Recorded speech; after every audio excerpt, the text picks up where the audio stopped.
Let's turn our attention now to the United States. With me is CEO at the US Study Centre, Mr Jackman. Simon, as always, thank you very much for your time.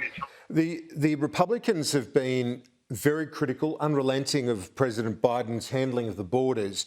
The Biden administration says they've inherited underfunded resources, basically, from the Trump administration. What's happening? Kieran, the latest numbers are really staggering. I was just looking before we came on air.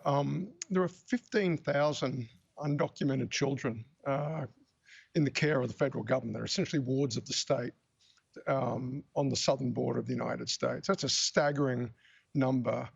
And look, careful analysis shows that, look, there was a bit of a surge towards the border in the last months of the Trump administration.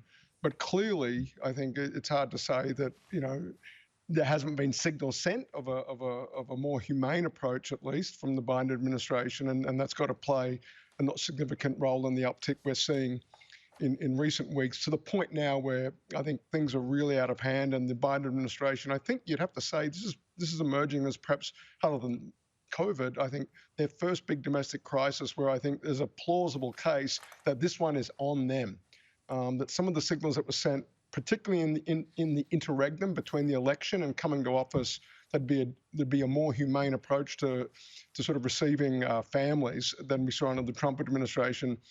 That plus some big push factors out of Central America, they've got a full-blown crisis on their hands now. And those numbers, Kieran, 15,000 kids, that far surpasses, I think, the numbers we're aware of, at least in public, in those last months of the Trump administration. And of course, as you pointed out, Republicans looking to score a point here. This is a real point of differentiation, a real told you so moment. And so the politics of this, as you can appreciate, are particularly nasty as well. Yeah, logistical, humanitarian, political, diabolical problem all round. Let's turn to Anchorage, this meeting in Alaska. Extraordinary, the public clash that we saw there between the Chinese officials and the new US Secretary of State.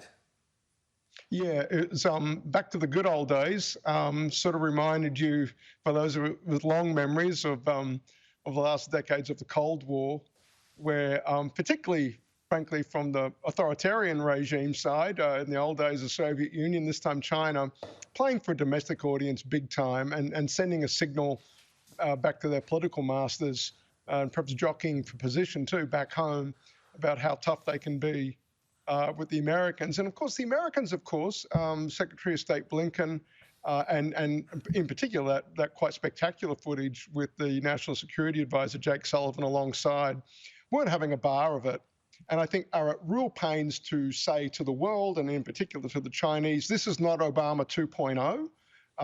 We are taking a much more muscular approach towards the challenge that China poses to the United States. And moreover, Kieran, the thing I was struck by is how often in the public grabs that came out from those opening remarks in particular, the Americans were stressing the fact that they stand at the front of a broad alliance of countries. And of course, that's harking back to the way Kurt Campbell said, we're not going to budge.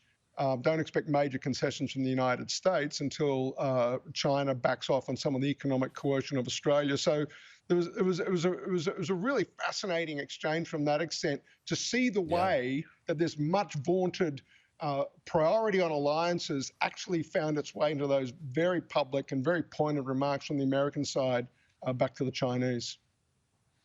Yeah, I think reassuring for many allies, not just us, but around the region. Thank you, Mr Jackman. Talk to you soon. Thanks, Kieran. You bet.